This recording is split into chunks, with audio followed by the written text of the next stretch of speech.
당신을 사로잡고 떠나지 않는 여러 가지 생각들, 꼬리에 꼬리를 무는 생각들은 정신을 매우 불안정하게 만든다. 세상과 나를 분리해서 바라보는 관점이 강할수록 자신의 자아에 집착하게 되는데, 그게 심해져서 이기주의의 틀에 갇힐 때 당신이 느끼는 불안정한 감정의 강도는 더욱 강화된다.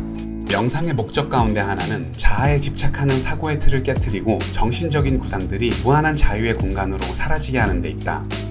사람들은 인생을 살면서 한 번쯤 은총의 순간 또는 마법과 같은 순간들을 마주치기도 한다. 별이 빛나는 밤에 눈속을 걷거나 해변이나 산, 그런 아름다운 장소에서 소중한 사람들과 시간을 보낼 때와 같이 뭔가 말로 표현하기는 쉽지 않지만 각자의 기억 속에 특별하게 자리 잡고 있는 그런 순간들 말이다. 이때 당신의 내면에서는 무슨 일이 벌어지는 걸까? 우리에게 그런 마법과 같은 순간이 찾아올 때면 어느새 당신의 내면에서는 꼬리에 꼬리를 물던 수다들과 갈등들이 잦아든다. 그렇게 마음속 짐이 사라지게 된다.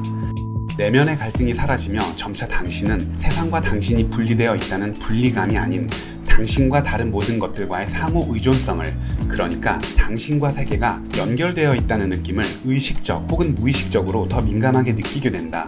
이때 당신은 정신의 독소들이 잠시 활동을 멈춘 덕분에 생긴 휴식의 시간을 경험하게 되는데, 이런 상태에서 사람들은 현실을 고정되고 독립적인 개체들로 세분화, 분리하지 않게 된다. 사실 무엇이든 이것과 저것으로 분리하고자 하는 인간의 본능은 아주 오래전 동물의식에서부터 생존을 목적으로 시작된 이원적인 사고구조를 기반으로 한다.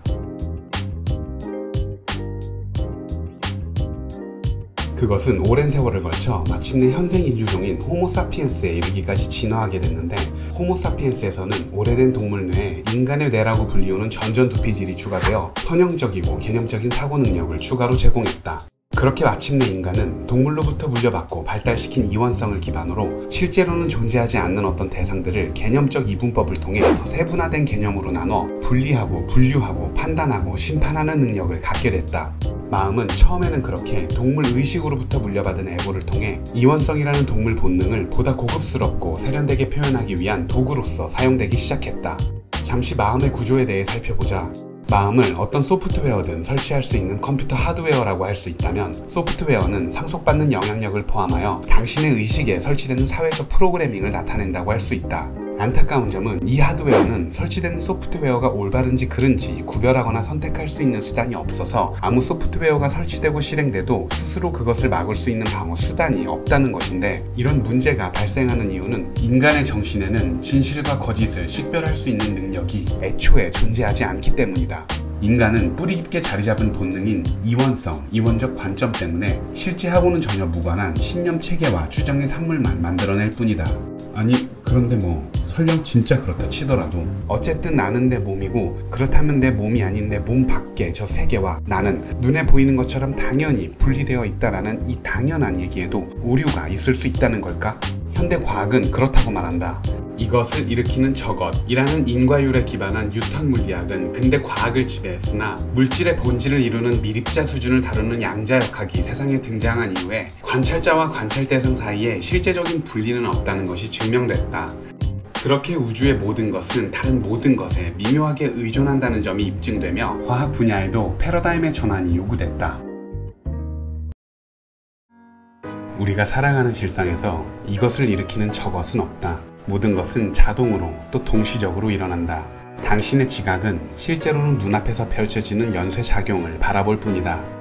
연쇄 그 자체는 그 대상의 특성이 아닌 관찰자의 선택적 관찰 결과에 대한 지각을 가리키는 정신적 개념이다. 그런데 그 지각은 지각 능력 그 자체가 지닌 한계로 인해 방금 목격한 혹은 일어난 형상의 원리를 설명하고자 할 때 자신의 지각에 의해 편집된 어떤 가설적인 원리를 지어내서 둘러대고 믿어버린다. 한 예시로 빛의 반대 개념인 어둠이라는 것은 인간이 언어라는 도구로 그 의미를 전달하기 편리하게, 그러니까 언어적인 편의성을 위해 인간이 만들어낸 표현이다. 어둠이라는 실제적인 어떤 것은 거기에 존재하지 않기 때문에 누군가가 여기다가 어둠 좀 비춰줘봐 라고 부탁해도 그렇게 해줄 수가 없다. 그런 건 애초에 존재하지 않는 이해를 돕기 위해 창조해낸 허상이기 때문이다. 빛이 어둠을 몰아냈거나 이긴 것이 아니라 빛은 확장됐을 뿐이다. 빛과 어둠이 아니라 빛 있음과 빛 없음 간의 그라데이션일 뿐이다. 선과 악이 아니라 선 있음과 선 없음 간의 그라데이션일 뿐이다.